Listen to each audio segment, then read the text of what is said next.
Bonjour, je suis Santa Esperanza. Depuis plus de 15 ans maintenant, je consacre chaque jour de ma vie à l'étude profonde des écrits mystiques des plus grandes saintes de notre Église. Cette quête spirituelle a commencé dans la douleur le jour où j'ai perdu ma grand-mère. C'était cette femme d'une dévotion immense qui m'a élevée dans la foi et qui fut mon tout premier lien avec le divin. Ma mission, celle que j'ai reçue au travers de ces années de recherche, est de porter jusqu'à vous ces révélations souvent méconnues afin que vous puissiez, vous aussi, toucher du doigt la sagesse des cœurs qui ont parlé face à face avec Dieu.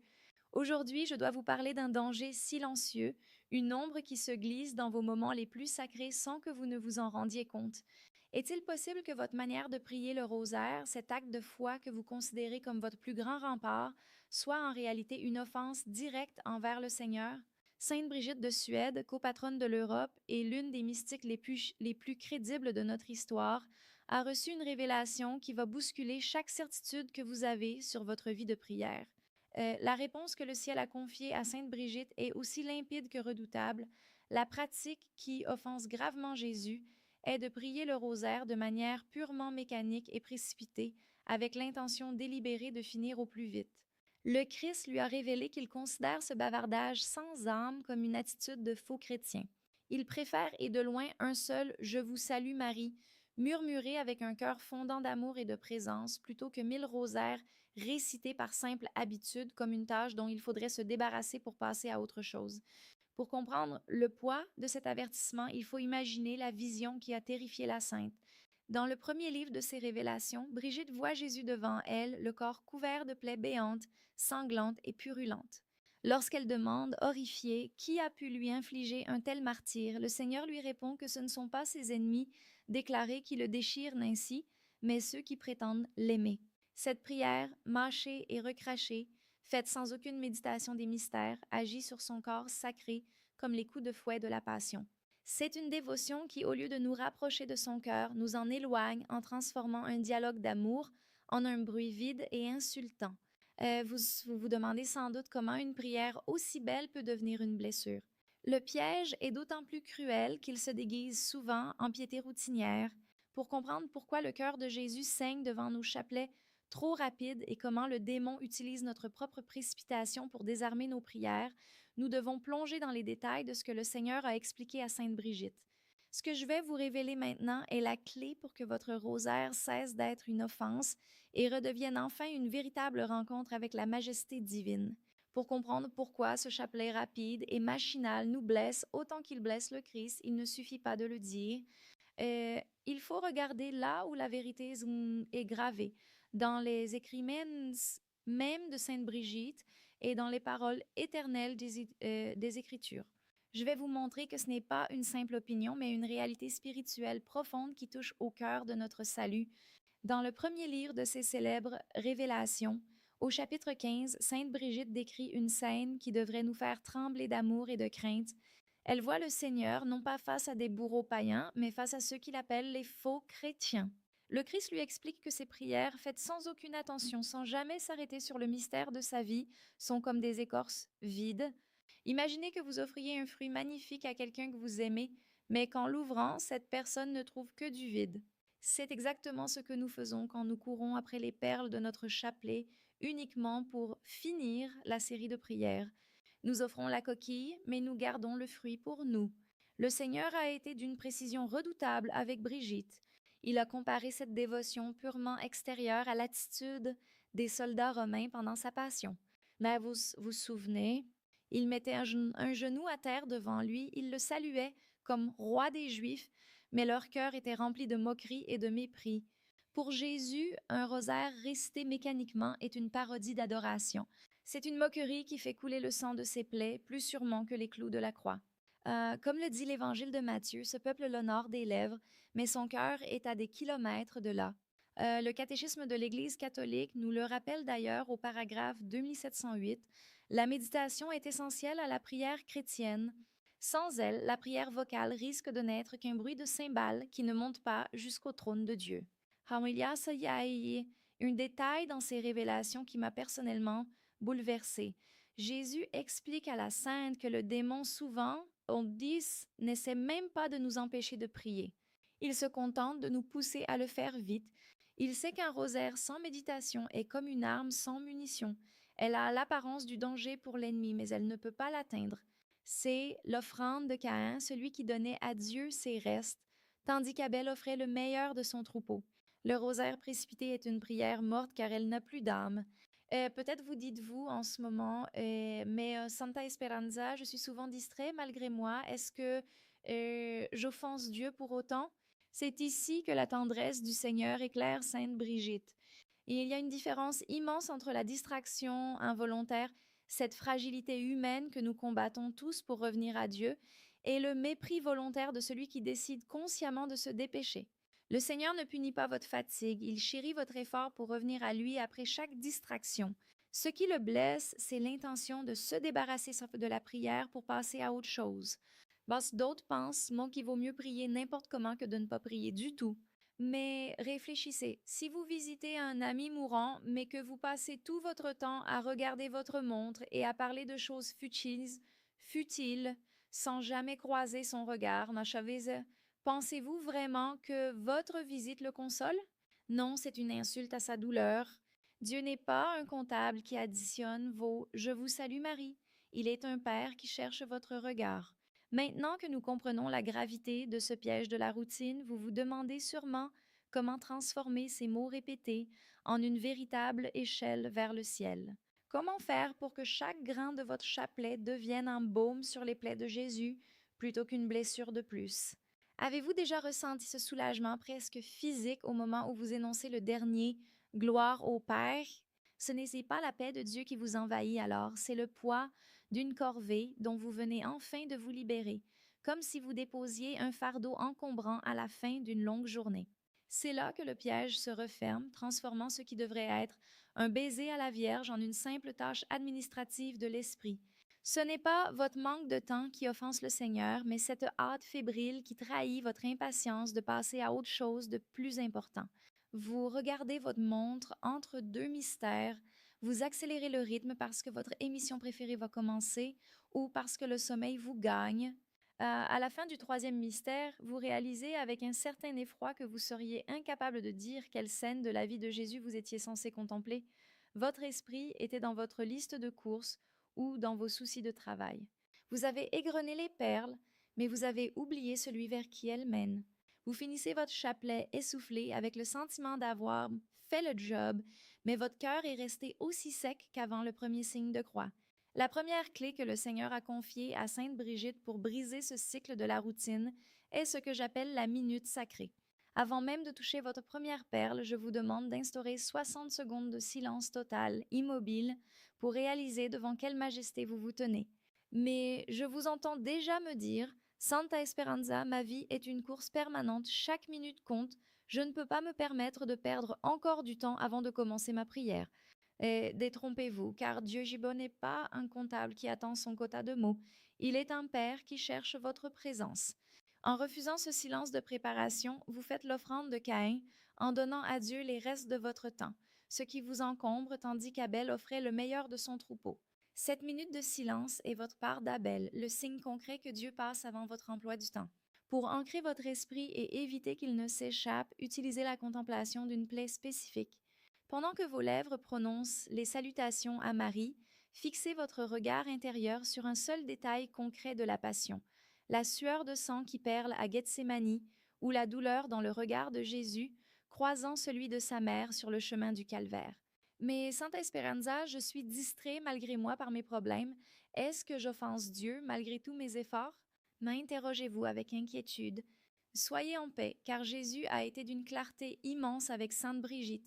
Il distingue parfaitement la distraction involontaire, cette fragilité de notre nature humaine qui nous fait dériver malgré nous, du mépris volontaire de celui qui décide consciemment de courir pour en finir au plus vite. Chaque fois que vous ramenez doucement votre esprit vers la plaie du Christ après une distraction, vous faites un acte d'amour plus puissant et plus méritoire que 1000 prières récitées parfaitement, mais sans aucun combat intérieur. S'il vous arrive d'être véritablement pressé par les urgences de la vie, choisissez toujours la qualité plutôt que la quantité. Il vaut mieux prier une seule dizaine avec une dévotion totale en laissant chaque mot peser dans votre âme, plutôt que de réciter les 5 mystères à une vitesse qui empêche toute réflexion sérieuse. Pourtant, une pensée vous traverse peut-être, Bunchi. Euh, Si le rosaire est si répétitif, n'est-il pas normal qu'il devienne mécanique au bout d'un moment? Mais comprenez cette vérité profonde. La répétition est le corps de la prière, mais la méditation en est l'âme. Tout comme votre cœur bat et vos poumons respirent de manière répétitive pour vous maintenir en vie, le Je vous salue Marie est le rythme vital qui permet à votre âme de s'envoler vers les hauteurs. Un rosaire sans méditation est un cadavre spirituel. C'est un corps sans âme qui n'a plus la force de monter jusqu'au trône de Dieu pour y porter vos supplications. Pour protéger votre dévotion des assauts de la tiédeur, je vous encourage vivement à reprendre l'habitude de Sainte Brigitte en récitant sa prière de protection avant chaque mystère. Seigneur, purifiez mon cœur de toutes les pensées vaines et enflammez ma volonté. Créez-vous aussi un petit rituel physique, même très simple, comme allumer une bougie ou vous isoler dans un coin précis de votre maison pour signifier à votre gira, à votre cerveau, que ce temps n'appartient plus au monde, mais à l'éternité. Prenez l'habitude de lire une seule phrase de l'Évangile correspondant au mystère avant de commencer vos 10 Ave Maria. Laissez cette parole infuser votre esprit comme un parfum. Ces petits remparts, si simples à mettre en œuvre, transformeront votre routine quotidienne en une véritable forteresse spirituelle que le démon ne pourra plus franchir en vous poussant à la hâte ou à l'indifférence. Chaque grain de votre chapelet est une occasion de panser une plaie du Christ ou, au contraire, d'en ouvrir une nouvelle par votre négligence. Ce n'est pas un simple exercice de piété, c'est une rencontre réelle avec un homme qui a souffert, qui saigne encore de notre indifférence et qui nous regarde avec une attente infinie, espérant trouver dans nos cœurs autre chose qu'un simple bruit de lèvres sans âme. Si vous continuez sur ce chemin de la précipitation, votre âme finira par s'assécher comme une terre que l'on refuse d'irriguer. Le danger n'est pas seulement de perdre votre temps, c'est de bâtir un mur invisible entre vous et la source de toute vie. Chaque rosaire récité avec l'intention de s'en débarrasser est une occasion manquée de recevoir une grâce qui aurait pu changer votre destin ou celui d'un être cher. Dans le monde spirituel, l'indifférence est un froid qui gèle les cœurs. Elle transforme votre maison, qui devrait être un sanctuaire, en un lieu où Dieu est présent mais ignoré, salué mais méprisé. Vous risquez de vous réveiller un jour en réalisant que malgré des milliers de chapelets, vous ne connaissez pas vraiment celui à qui vous parliez. Le Seigneur a montré à Sainte Brigitte une réalité qui devrait nous bouleverser jusqu'aux larmes. Elle a vu que nos prières de pure forme agissent sur son cœur comme un poison lent. Le Christ lui a confié que ce qui le fait le plus souffrir, ce ne sont pas les insultes de ceux qui ne croient pas, mais la froideur de ceux qui se disent ses amis. C'est ici que l'histoire de Caïn et Abel, au commencement de la Bible, prend tout son sens pour nous aujourd'hui. Pourquoi Dieu a-t-il rejeté l'offrande de Caïn? Ce n'était pas parce que les fruits de la terre étaient mauvais en soi, mais parce que Caïn offrait ses restes, ce dont il n'avait plus besoin, ce qui lui pesait. Abel, lui, a offert le meilleur, le premier-né, le cœur de son troupeau. Le rosaire précipité, celui que l'on glisse entre deux tâches ménagères ou que l'on finit en courant pour ne pas rater le début d'un film, c'est l'offrande de Caïn. C'est donner à Dieu les miettes de votre temps alors qu'il vous a tout donné. Imaginez la scène que Sainte Brigitte a contemplée, le Sauveur attendant avec une soif infinie que l'âme vienne se désaltérer à la source de ses mystères. Et au lieu de cela, l'âme arrive, jette quelques mots à la hâte sans même le regarder et repart aussitôt. Brigitte a vu que, dans le plan invisible, cette attitude ressemble à celle d'une personne qui viendrait panser un blessé, mais qui, au lieu d'utiliser du baume, frotterait les plaies avec du sel par simple négligence. Chaque Je vous salue Marie, sans âme, est comme un baiser de Judas, une marque extérieure d'affection qui cache un désintérêt profond. Le Seigneur a dit à la sainte, ils s'approchent des s'approchent de moi avec une apparence de piété, mais leur volonté est enchaînée au monde. Le contraste est terrifiant. Le monde nous dit que faire est plus important que être, que le nombre de prières compte plus que leur poids. Mais la révélation mystique nous dit l'inverse. Ce qui semble être une vie chrétienne exemplaire aux yeux de vos voisins peut être devant le trône de Dieu une parodie d'adoration. C'est la différence entre une étreinte sincère et un geste mécanique. D'un côté, il y a la mystique où chaque mot est une goutte de sang ou une fleur offerte. De l'autre, il y a la mécanique où le rosaire n'est plus qu'un bruit de cymbales qui résonne dans le vide. Je m'adresse à vous qui m'écoutez et qui sentez, peut-être pour la première fois, une piqûre dans votre cœur. Vous vous reconnaissez dans ces mots. Vous avez en tête ces moments où vous avez accéléré le rythme pour en finir. Je connais ce combat. Moi-même, dans les années qui ont suivi le départ de ma grand-mère, j'ai parfois voulu transformer ma foi en une liste de tâches à cocher pour me rassurer. J'ai cru que la quantité de mes études et de mes prières compenserait le vide de mon attention. Mais le Seigneur ne veut pas votre perfection. Il veut votre présence. Il voit votre fatigue, il voit vos journées de travail épuisantes et il ne vous juge pas pour cela. Ce qu'il cherche, c'est ce moment de vérité où vous posez tout pour lui dire Ah Seigneur, je n'ai que 10 minutes, mais ces 10 minutes sont totalement à toi. Bon, si vous aviez le choix entre 1 heure de conversation avec quelqu'un qui regarde son téléphone sans cesse ou 5 minutes avec quelqu'un qui vous regarde dans les yeux avec tout son amour, que choisiriez-vous? Pourquoi pensez-vous que Dieu, qui est l'amour même, désirerait moins que vous cette sincérité? Êtes-vous prêt à laisser tomber le masque de la dévotion parfaite pour offrir enfin à Jésus un cœur, même brisé, mais réellement présent? Si vous sentez aujourd'hui le poids de vos manquements, ne laissez pas la tristesse fermer votre cœur. Au milieu de ces révélations si graves, il existe une lumière de miséricorde infinie. Le Seigneur a confié à Sainte Brigitte que son désir de pardonner est bien plus grand que notre capacité à l'offenser. Il suffit d'un seul élan de volonté pour que tout change. N'oubliez jamais cette promesse du psaume 51 que le Christ a lui-même rappelée à la Sainte. Et Dieu, tu ne méprises pas un cœur brisé et broyé. Pour Jésus, le moment où vous réalisez votre froideur est le moment exact où il commence à réchauffer votre âme.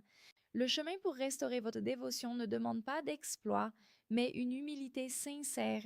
Pour recréer ce lien rompu par la hâte, je vous propose 3 étapes de guérison. Commencez par demander pardon au Seigneur pour ce que j'appelle le vol du temps sacré. Reconnaissez simplement devant lui que vous avez été pressé.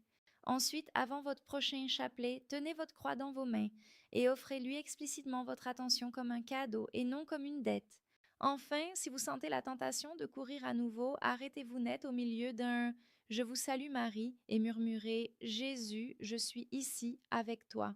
Ce simple arrêt est une victoire totale sur le démon de la distraction. C'est pour vous aider dans ce combat que Sainte Brigitte utilisait cette prière puissante que je vous invite à faire vôtre dès maintenant. Elle est le remède contre l'offrande de Caïn. Seigneur, ouvrez mes lèvres pour bénir votre saint nom. Purifiez mon cœur de toutes les pensées vaines et perverses. Éclairez mon intelligence et enflammez ma volonté, afin que je puisse prier avec attention et dévotion et mériter d'être haussé devant